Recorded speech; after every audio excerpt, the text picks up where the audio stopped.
Imagine this. You call the cops to say your boyfriend might literally kill you. They show up, chat for 5 minutes, decide you're just being dramatic, and drive away. Yeah, spoiler alert, you don't survive the night. This is the story of Martha Freitag, her boyfriend David Callahan, and the daughter who refused to let police look the other way. 53-year-old Martha calls the police, asking for a restraining order. She's scared. Her boyfriend David is inside, pacing like a ticking bomb. When the officers arrive, they find a middle-aged woman rambling, confused, disorganized, probably off her meds. To them, she looks unstable. What the cops don't realize is that David is literally standing inside the house, listening, waiting for them to leave so he can finish what he started. They leave. Minutes later, Martha's gone. David snaps. He grabs a wooden axe handle, hits her, wraps a rope around her neck, and strangles her. Then he burns her body in a backyard fire pit and buries the remains under a thin layer of dirt, like nothing happened. In his mind, problem solved. She's mentally ill. Everyone thinks she's unstable. Nobody will go looking, except someone does. Enter Kim, Martha's daughter. She calls her mom. No answer. Texts her. Nothing. After a few days, she goes to the house.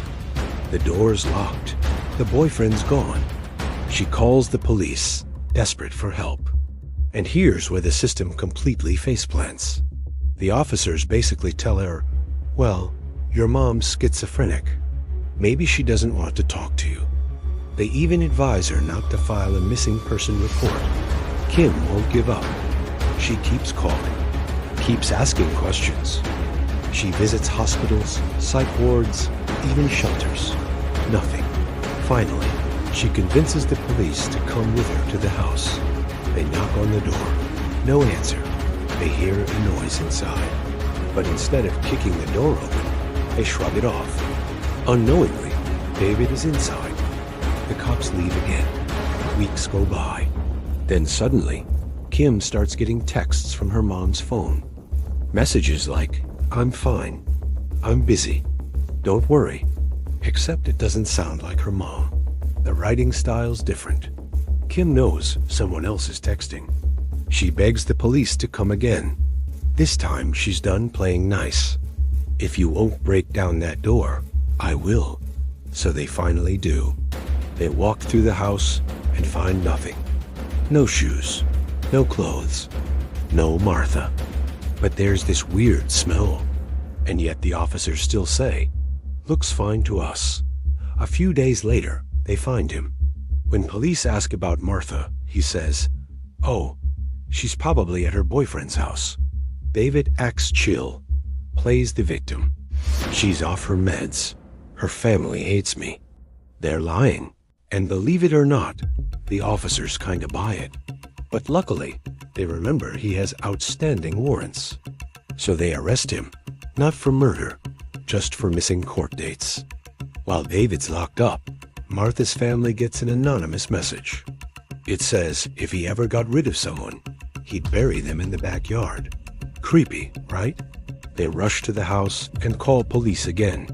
Finally, after a month of screw-ups, officers bring in a forensic team. They start digging near the fire pit. Within minutes, someone whispers, "Ah, that looks like a knee." When detectives confront David, he plays dumb at first.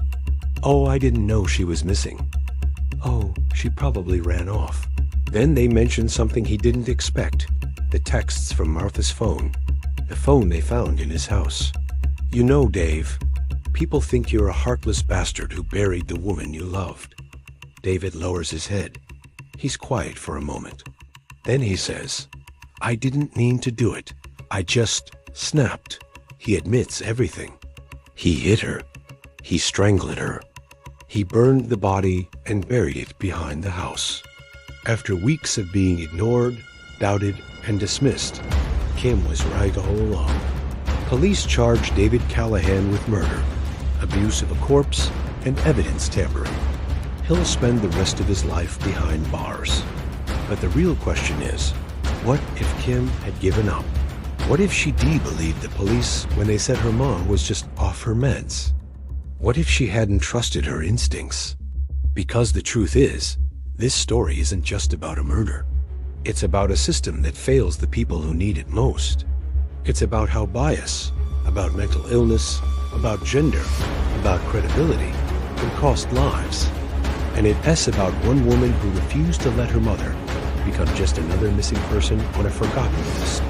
Imagine being that daughter, every night replaying her mother's voice saying, "If I ever go missing, it's no accident," and then realizing she was right. So yeah, this whole case is a masterclass in how not to handle a missing person. Because without her, Martha would still be listed as missing, and David Callahan would still be free, sitting in his backyard pretending nothing happened. Moral of the story? If your gut tells you something's wrong, don't stop pushing. Even when the system fails, persistence can speak louder than any badge. This is Dark Archive. Real stories, real fear, real consequences.